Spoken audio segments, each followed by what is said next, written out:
Buenas tardes a todos, mi nombre es Javier de Cabo. Siguiendo un poco la temática general de la exposición, ¿no?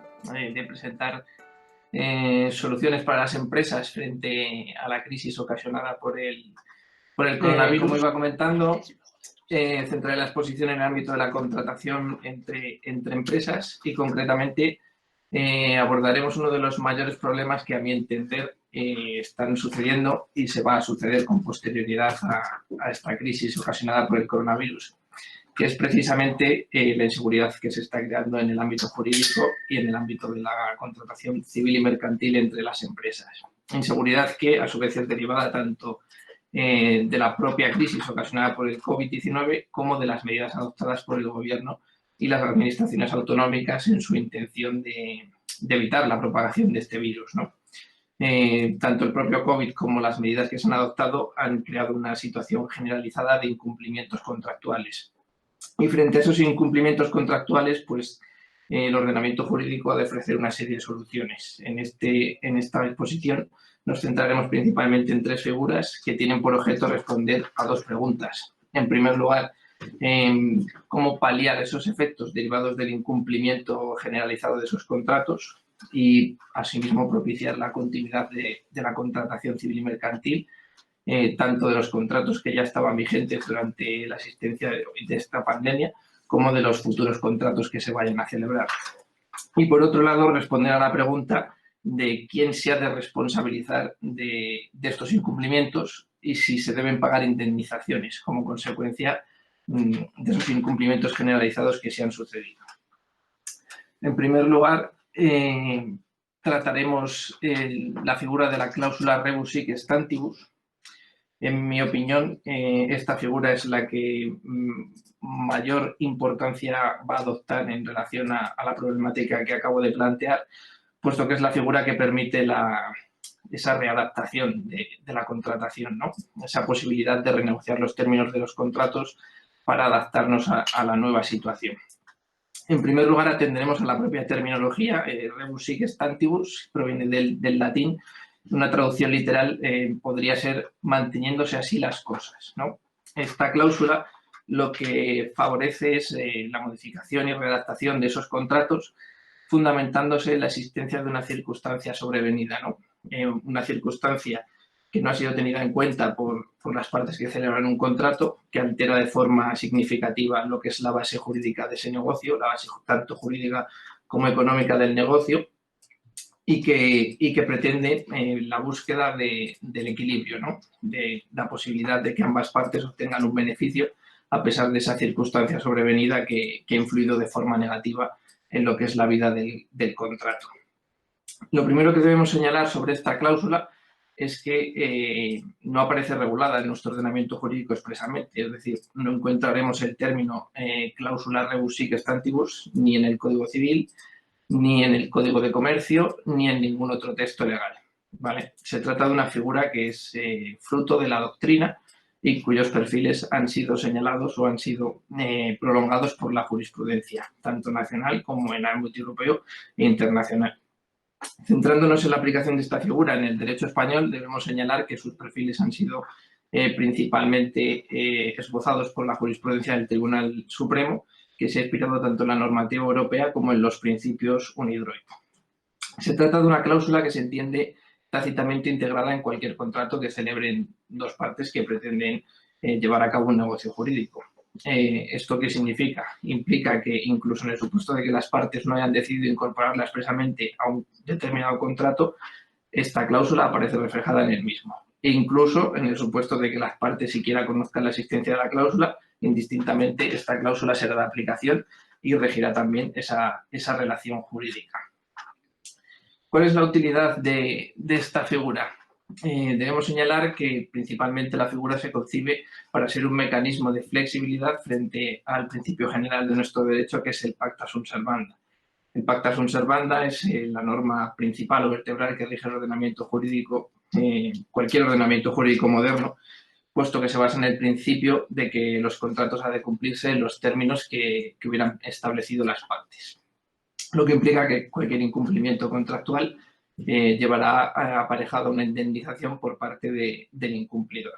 Entonces, en este marco, la cláusula rebus sic stantibus permite flexibilizar esa norma general ante la concurrencia de una contingencia sobrevenida que perjudica de forma notoria el equilibrio contractual que debe presidir toda relación jurídica, ¿no? Y lo que pretende es salvaguardar la conmutatividad de las prestaciones que se derivan de ese contrato, puesto que cualquier empresario que celebre un contrato evidentemente lo celebra con el ánimo de obtener un beneficio.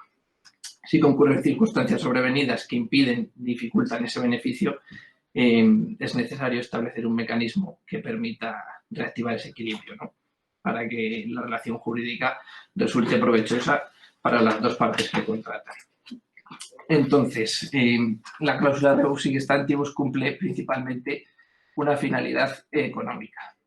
Como ya he dicho, salvaguardar ese equilibrio contractual.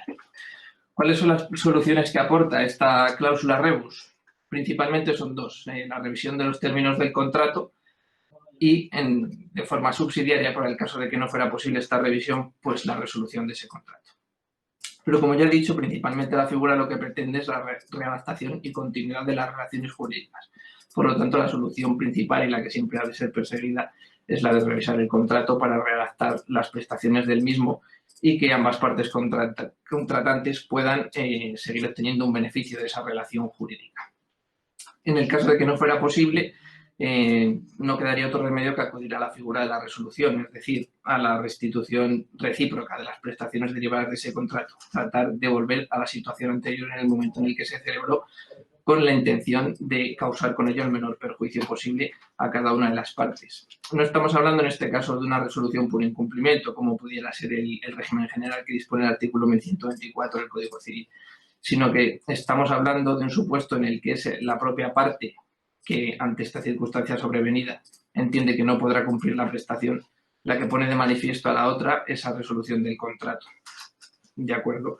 Por lo tanto, en este último caso también se pretende con ello evitar una indemnización como consecuencia de ese incumplimiento. ¿Cuándo podemos aplicar la cláusula rebus? Como ya he señalado anteriormente, los requisitos para la aplicación de esta cláusula aparecen detallados básicamente por la jurisprudencia del Tribunal Supremo. Lo primero que debemos señalar es que la figura no resulta de aplicación a cualesquiera contratos, sino que ha de ser a unos contratos que reúnan unas características específicas. Básicamente, que la prestación o la ejecución de esa prestación se desarrolle o se suceda a lo largo del tiempo. Así, por tanto, podemos distinguir entre los contratos de tracto sucesivo, que son aquellos en los que la prestación se realiza de forma periódica y con satisfacción periódica de los intereses del acreedor. Para que nos entendamos todos, estamos hablando de un contrato de suministro o cualquier otro tipo de contrato en el que el deudor realice una prestación recíprocamente a favor de ese acreedor y que esta prestación se suceda por intervalos temporales en el tiempo, satisfaciéndose así de forma reiterada a lo largo de ese tiempo los intereses de ambas partes. Este sería el clásico ejemplo de un contrato de tracto sucesivo, un contrato de suministros. Sin embargo, la cláusula rebus también puede aplicarse a otros contratos en los que la prestación se realiza en una única vez, siempre y cuando la ejecución de esa prestación se difiera en el tiempo. Un ejemplo de esto sería, por ejemplo, un contrato de compra-venta en el que las partes se obligan recíprocamente a entregar una cosa y un precio, pero se establece una cláusula en virtud de la cual una de las partes se obliga a entregar ese precio o a entregar la cosa objeto de la compra-venta en un periodo de tiempo futuro. En este caso, como el contrato va a tener una vida a lo largo de un determinado periodo de tiempo, favorece que pueda aparecer esa circunstancia extraordinaria, sobrevenida e imprevisible que justifique la aplicación de la propia cláusula, ¿no? El segundo de los requisitos es esta circunstancia ajena a las partes y de la suficiente entidad como para fundamentar que sea necesaria la aplicación de la cláusula rebus. Las notas fundamentales que ha establecido el Supremo para que podamos considerar una circunstancia como fundamento de la aplicación de esta cláusula es que sea extraordinaria, es decir, que sea ajena al riesgo ordinario de cualquier negocio jurídico, con arreglo a su propia naturaleza. Pues todo empresario comprenderá que cuando realiza un negocio jurídico existen una serie de riesgos que son inherentes a la operación que realiza. Y la realización de cualquiera de esos riesgos en ningún caso justificaría la aplicación de esta cláusula rebus, ¿vale? Tenemos que estar ante una circunstancia sobrevenida y extraordinaria. ¿Qué significa sobrevenida? Que no ha de existir en el momento en el que se celebra el contrato. Pues si existiera en ese momento, ambas partes perfectamente son conocedoras de ello y por lo tanto se entiende que ambas habrán celebrado el contrato teniendo presente la existencia de esa circunstancia. Y por último, que sea imprevisible, esto es que las partes en el momento de la celebración del contrato no pudieran tener cabal conocimiento de la misma ni tampoco anticipar su existencia.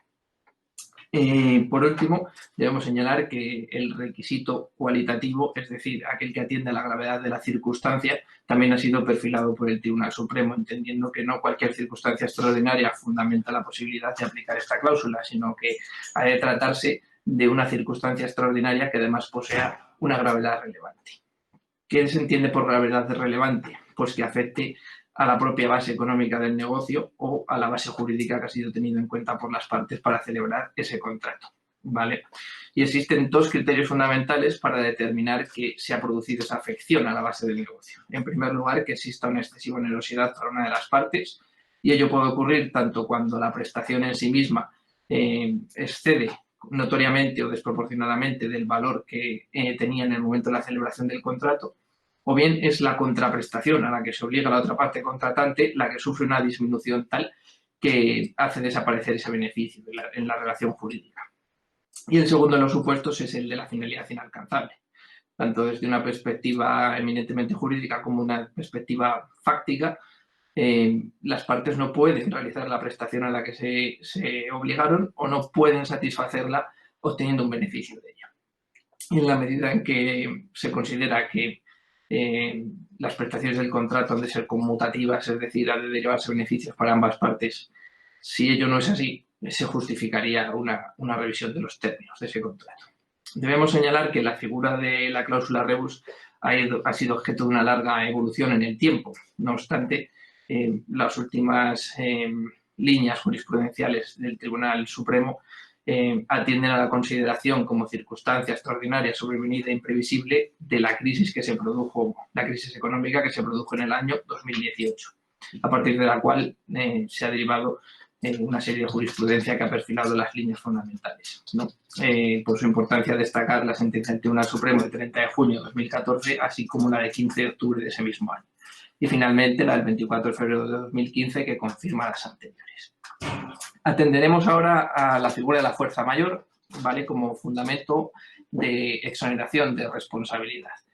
En primer lugar, debemos perfilar qué se entiende por responsabilidad. Entenderemos rápidamente el concepto señalando que en nuestro ordenamiento jurídico, como regla general, se establece que en causa de daño en tercero se obliga frente a ese tercero perjudicado a reparar o indemnizar el daño que le ha causado. La regla general de que quien rompe algo lo paga. Este principio aparece conjugado con el principio de responsabilidad patrimonial universal consagrado en el artículo 1911 del Código Civil, que establece que el deudor responde con todos sus bienes presentes y futuros de sus obligaciones. Principalmente existen dos clases de responsabilidad, la responsabilidad contractual y la responsabilidad extracontractual, que aparecen reguladas respectivamente en el artículo 1101 del Código Civil y en el 1902. Principalmente la distinción es que la responsabilidad contractual se suscita o nace dentro del ámbito de una relación previa entre las partes, un negocio jurídico preexistente, y normalmente se deriva de un incumplimiento debido a dolo, imprudencia o la constitución en mora del deudor. Mientras que la responsabilidad extracontractual es aquella que se produce al margen de una relación jurídica previa. ¿De acuerdo? No existe una relación jurídica entre las partes, pero aún así una de ellas causa un daño, ya sea de forma dolosa o ya sea de forma imprudente o negligente a ese tercero. Y la causación de ese daño es lo que fundamenta el nacimiento de su responsabilidad y la obligación de indemnizar. Debemos señalar que nuestro sistema de responsabilidad es un sistema eminentemente culpabilístico, lo que quiere decir que una persona solo será responsable de los daños causados cuando haya actuado con dolo, es decir, haya causado ese daño de forma voluntaria, o bien haya actuado de forma imprudente o negligente, es decir, haya causado ese resultado omitiendo la diligencia debida en el ámbito de la actuación en la que debiera realizar la prestación o su conducta, o bien se ha constituido mora, es decir, un retraso culpable en el cumplimiento de sus obligaciones. Atenderemos ahora las dos figuras de exoneración de responsabilidad, que son el caso fortuito y la fuerza mayor. Estas dos figuras se fundamentan principalmente en la ausencia de culpabilidad del deudor para fundamentar el hecho de que no tenga que indemnizar a aquel al que le ha causado un perjuicio, en la medida en que esa circunstancia excede de su ámbito de actuación. En cuanto a la distinción entre caso fortuito y fuerza mayor, lo cierto es que la doctrina no ha establecido un consenso. Incluso existen líneas doctrinales que entienden que ambas figuras son una sola cosa. No obstante, la jurisprudencia sí ha tratado de establecer una distinción entre ambas desde la perspectiva de la imprevisibilidad y de la inevitabilidad. Es decir, que algunas corrientes jurisprudenciales entienden que el caso fortuito es aquel que es del todo imprevisible, mientras que la fuerza mayor se produce cuando, aun en el caso de que las partes hubieran podido prever esa circunstancia externa, en cualquier caso no podrían haberla evitado. Como podemos ver, ambos encuentran su fundamento en la ausencia de culpabilidad o de imprudencia para justificar esa exoneración de responsabilidad por parte del deudor. Debemos señalar como requisitos para la apreciación de esta fuerza mayor que exista ese hecho externo de carácter también extraordinario, imprevisible e inevitable, siendo estas dos las características principales para apreciar la concurrencia de fuerza mayor o de un caso fortuito con arreglo a la jurisprudencia. Asimismo, debemos señalar que como la norma general en nuestro ordenamiento jurídico es que se ha de responder de los incumplimientos contractuales en este caso, pues entonces recae la carga de probar la existencia de ese caso fortuito de la fuerza mayor siempre sobre el deudor, que deberá acreditar sobradamente tanto la circunstancia ajena a su actuación como la inexistencia de falta de diligencia por su parte. Y asimismo siempre habrá que acreditar que actuó de buena fe en tratando de evitar en todo momento que se produjera ese perjuicio o minimizar los daños derivados del mismo. Por último, sobre la fuerza mayor debemos señalar que se trata de un supuesto, de una figura que atiende exclusivamente a la exoneración de responsabilidad y no a la continuación del contrato, como era el caso de la cláusula rebus.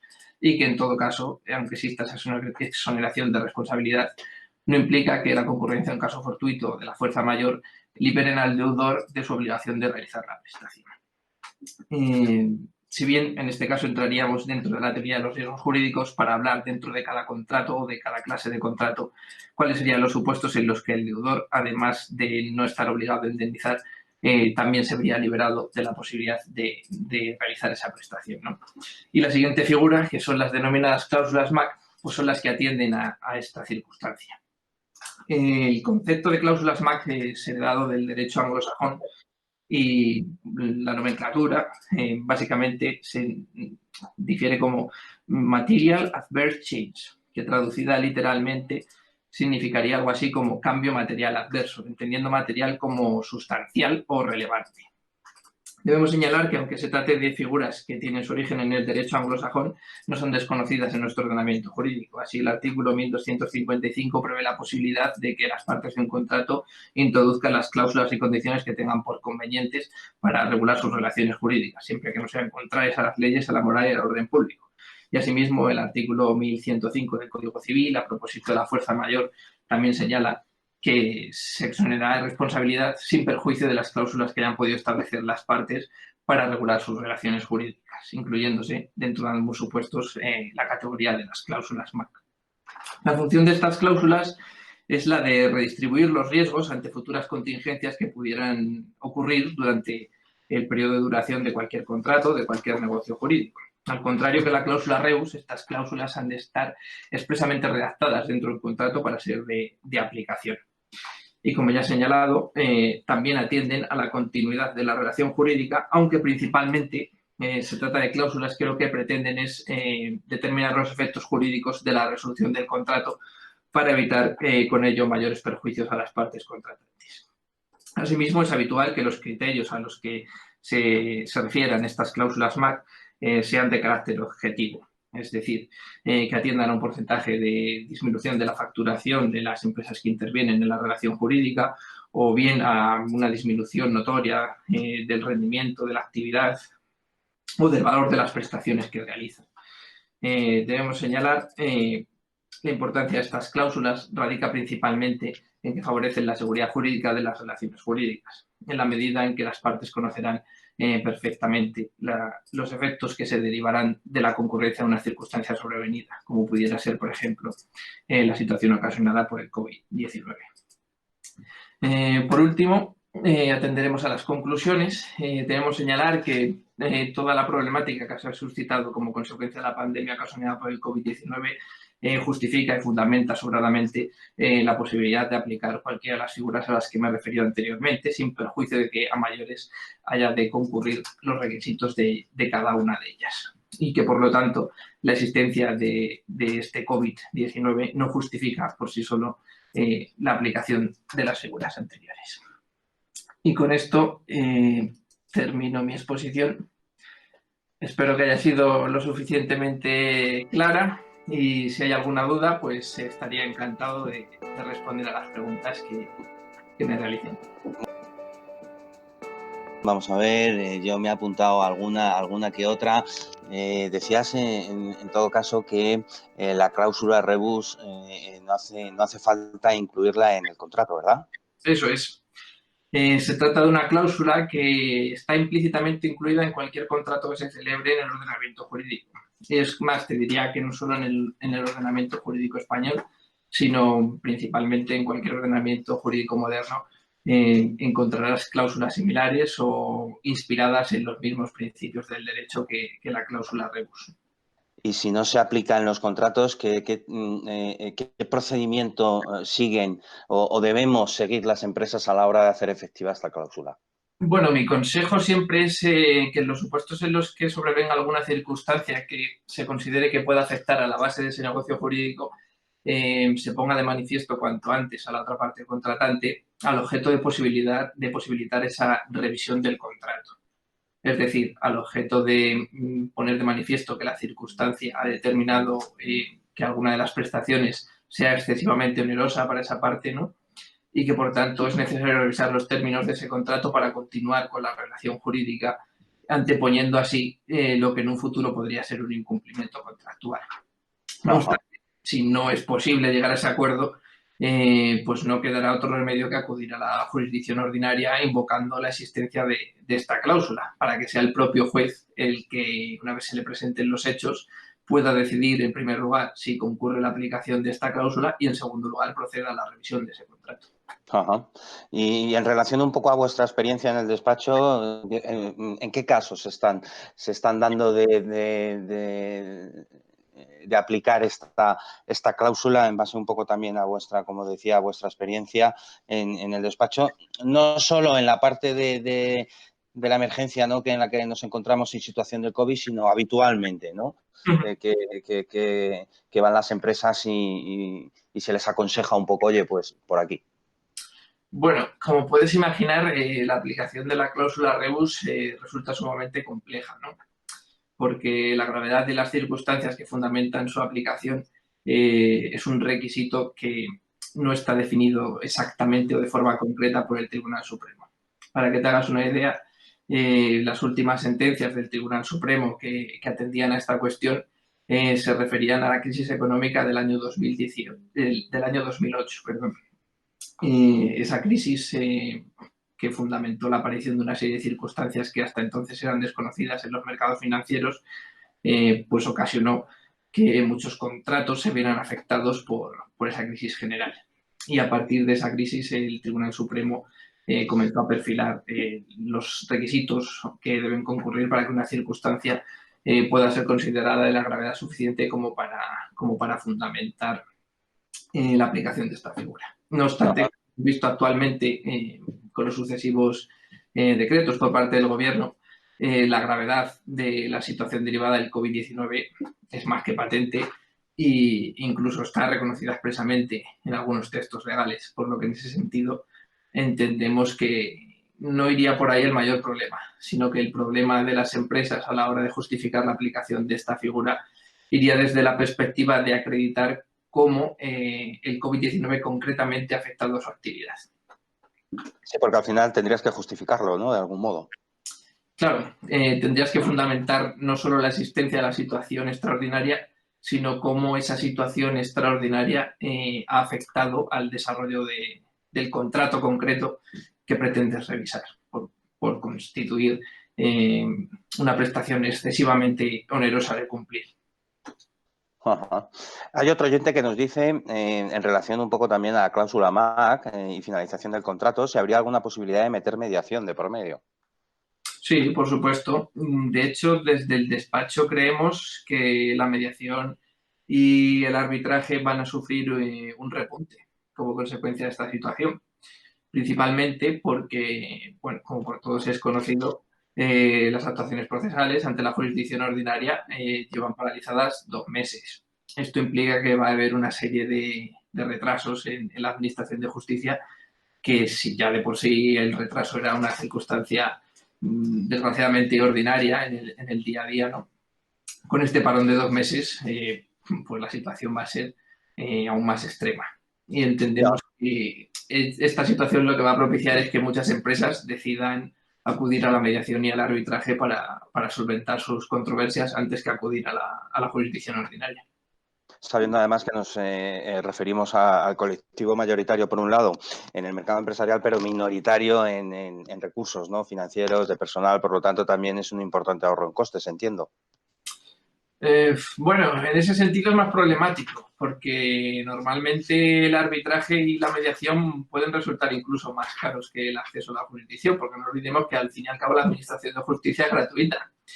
Si bien hay que pagar honorarios de abogado y procurador, lo cierto es que los jueces no nos cobran por administrar justicia, cosa que sí haría un árbitro o un mediador. Pero a la larga, el coste derivado de esperar 2 o 3 años a que salga una sentencia puede verse suplido por el hecho de anticipar ese dinero para obtener una resolución en un corto periodo de tiempo, ¿no?, que te resuelva la situación cuanto antes. Es un poco una balanza o contraponer celeridad con coste económico inmediato. Perfecto, pues nos quedamos con ese último consejo. Muchas gracias, Javier, por tu exposición.